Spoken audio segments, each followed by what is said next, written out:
Welcome to another episode, everyone. Corcoran State Prison, circa 1995, a bloody war transpired between the blacks and the whites. There was a brother on the yard by the name of Malik. Now, Corcoran was a level 3 prison at this time, but still, as I've said before, an extremely violent prison, the most violent level 3 prison that I had ever been to, then or since. And Brother Malik was on the yard, or let's call him Baby Malcolm, because he had the same characteristics as a Malcolm X. He was about 25 years old. He did not gangbang, yet was from the street. If that makes any sense, he really had everything going for him. He was a stand-up, strong individual who preached against gangbanging, but still had the sort of persona that you would think, not that he was a gang member, but that he was from the street.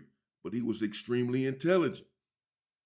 Though young, he would speak to the brothers all the time about unity. Malik, Baby Malcolm, is one of the individuals on the yard that everyone had a lot of love for. You have these individuals on these prison yards where everyone has a lot of love for them. And this was the situation with Baby Malcolm. It was about 20 whites on the yard, maybe. We talking, 1,000 blacks. Not 1,000, but you get the point. Hundreds of blacks on the yard, 20 whites are on the yard at this time. You can find this in any prison yard where the whites are incredibly outnumbered. Though outnumbered here on the yard, the whites, some of them were strong individuals, and they began to have dealings with Baby Malcolm, not really understanding his take on them and on life and on America. But we all knew where Baby Malcolm stood. But he was able to conceal his hatred, if you will, for everyone else because he was that intelligent. Well, I should not even say that he had hatred, but he was very strong and he was very pro-black. He was making money on the yard. He was not Muslim. He was not religious. He was still doing his stuff. He still was having dealings on the yard. He began to deal with a couple of whites on the yard in this illicit activity. And they had a falling out. Falling out, it wasn't going to take much. It was going to be a rapid fallout because of Malik's, Baby Malcolm's disposition to begin with. His outlook, which, again, upon everyone else, was not that great. He was steadfast in his belief that the black man needed to unite, particularly there in prison, in order to obtain his respect from everyone else. When they had a falling out, Baby Malcolm apparently called one of the whites a racial slur right there on the yard. They were having a bit of a spat. They were going back and forth. And Baby Malcolm called him a racial slur. I will not repeat it here. I already have one strike on the channel. Well, the whites became outraged, enraged. They did not return the racial slur to Baby Malcolm, but they had all rights right then and there to attack him, but they did not. Now, the rules do state in prison, except for certain circumstances, you want to give that faction a chance to take care of their own people, to take care of their own business. So if someone violates or flouts a rule or a protocol, then you go to that faction, that car, that gang, that section, and you say your homeboy, your people whomever did this, that, and the other. We want them off the yard, or we want him off of the yard now. And if they do not get him off the yard, after given the opportunity to get him off the yard, then you have the right to get him off the yard yourself or take off on that whole car, that whole faction, that whole gang for not taking care of their business, for not getting that individual off the yard when he did something wrong. This is why everyone keep their own people in check. To be fair, apparently they said, well, we'll just go to the blacks and let them know what baby Malcolm did. We want him off the yard. That's what they did. They came to the blacks and they said, we want baby Malcolm off of the yard now, because we were having dealings with him, as many of you know.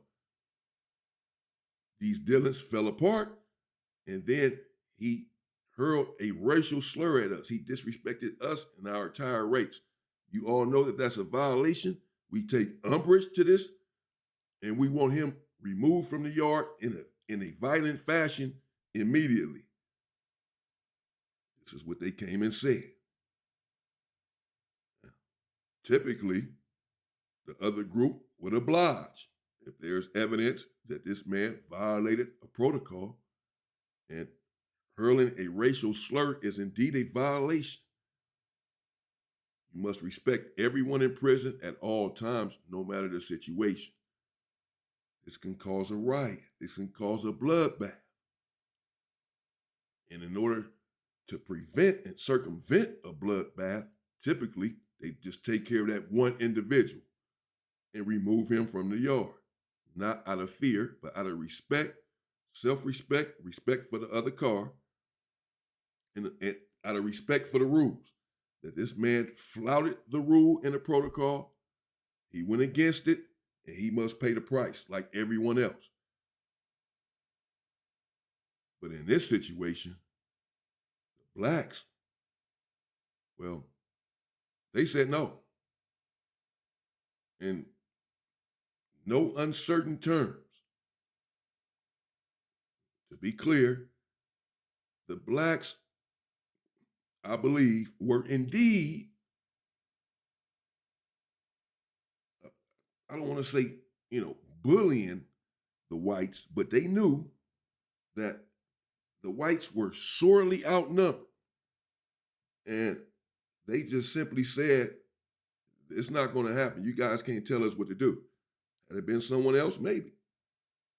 But in this situation, with it being 20 whites on the yard and 500 blacks, they said, no, we're not going to remove baby Malcolm from the yard. We don't know what he said, what he did, if he said it, and if he did it. We don't care. You guys feel the same way. And true, they feel that way. They walk around, they have certain tattoos, their whole demeanor, they're clear. They don't like you. In fact, they hate your guts.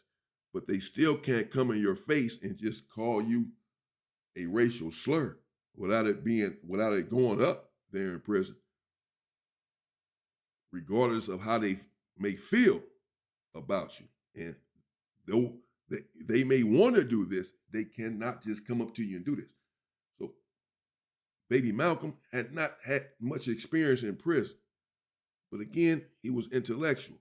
But that doesn't mean that he understands the rules and the politics. Of course, he understands that what he's doing is wrong and what he said was wrong.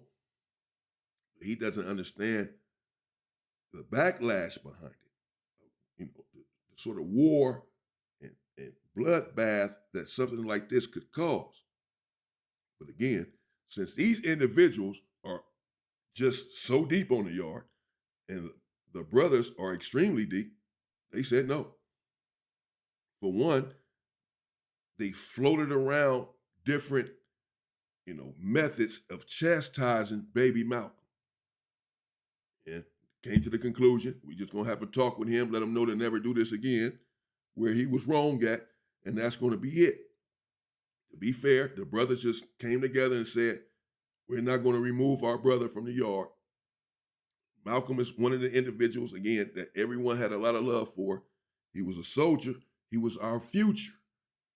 We did not feel we were disinclined to brutalize him based on what these individuals said.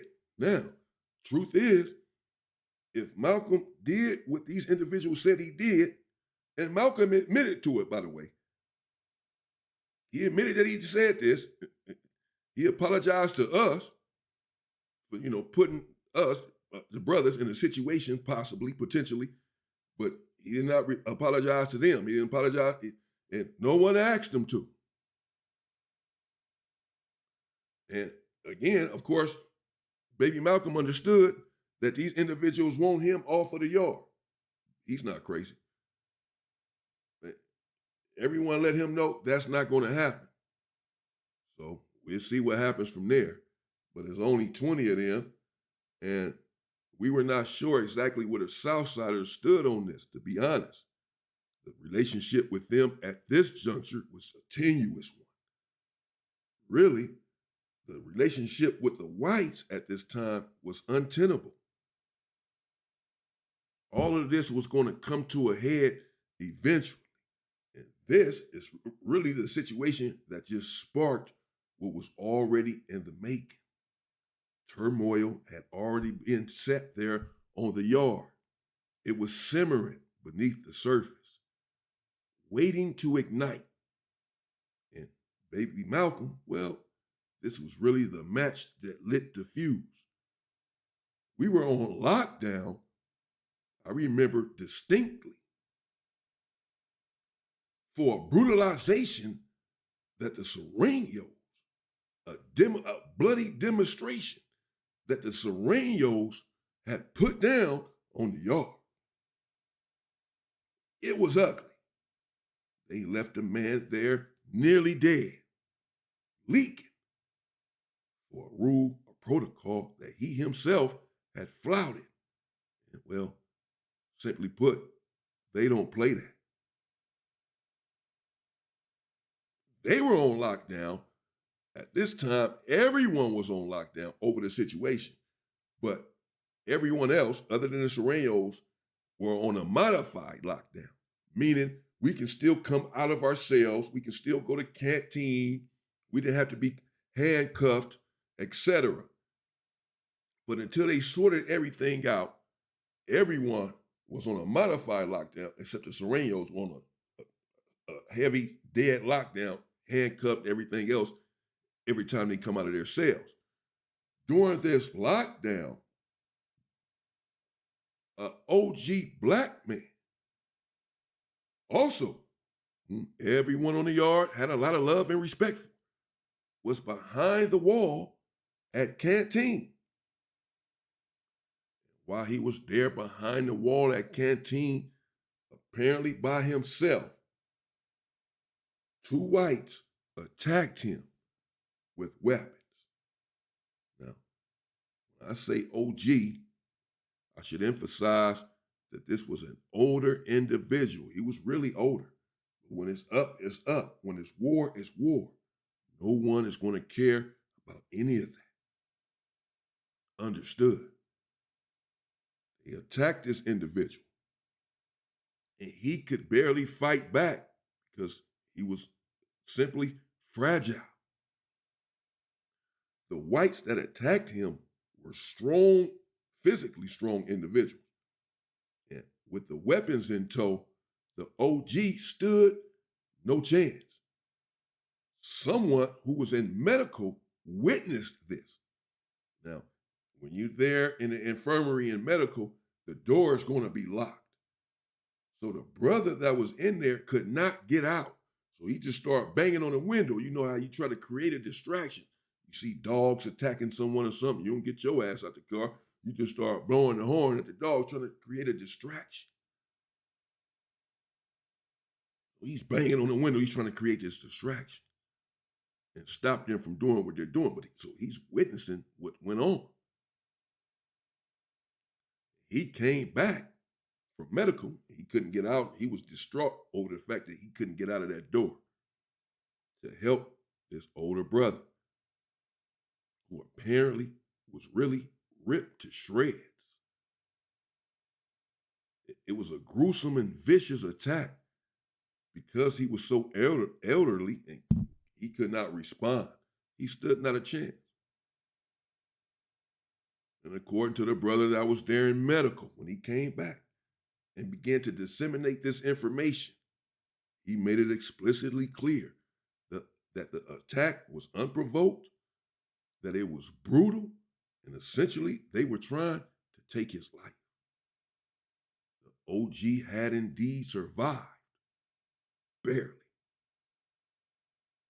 Blacks began to write kites to one another. And once the word really got out as to what had transpired and how ugly it was behind that wall, how they had brutalized our brother, put a lot of holes in him, and he was clinging to life at this time. People were distraught, like really emotional about it. Brothers were emotional. This is how angry they were. And I mean, everyone was outraged because there's 20 of you individuals.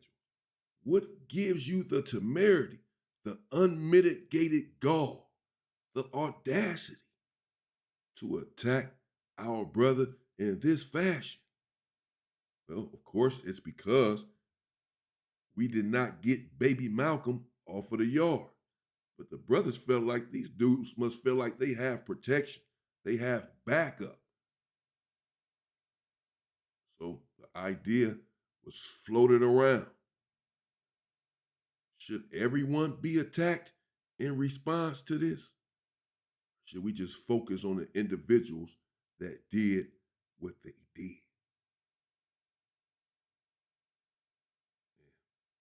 The brothers, they did not want to hesitate in their response.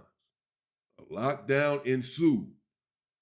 The police, the administration understood a lot of blood, perhaps more than likely, is about to be shed. There's going to be a response from the brothers. And the administration knew this immediately, that there was no way that the brothers were going to sit back and allow another brother to be viciously attacked like this. And he was helpless. And there would be no response. The brothers began to cultivate sinister machinations. And the word was going around rapidly that not only must we respond swiftly and deadly, but we have to send a strong message to everyone, the police included. Me personally,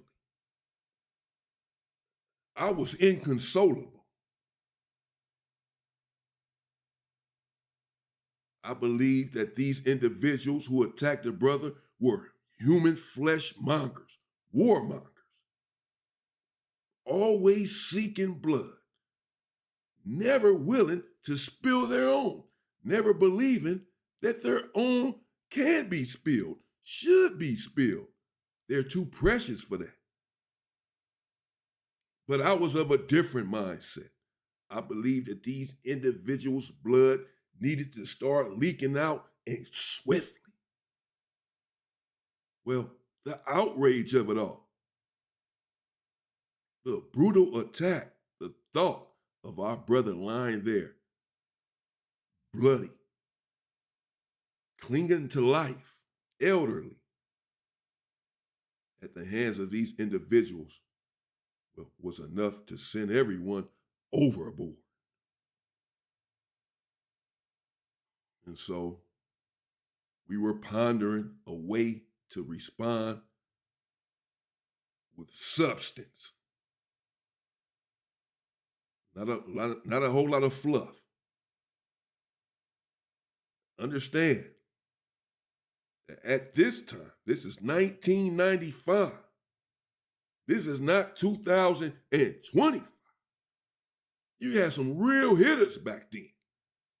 Some real killers, some real OGs, bro.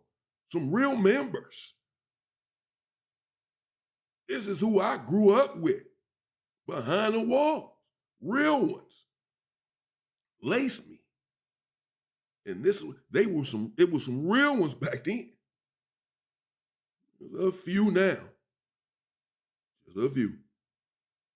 Back then, it was nearly everyone. And again, I'm no hero. I wasn't the only one that was outraged and inconsolable. Hell, the masses were. And so the brothers put together a diabolical plot. It was a sinister one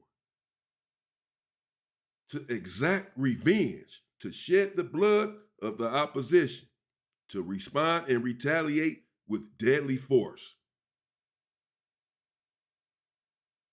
And that's what we did.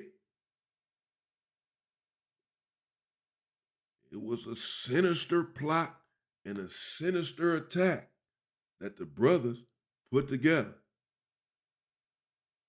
Many people probably won't believe it. And in part two,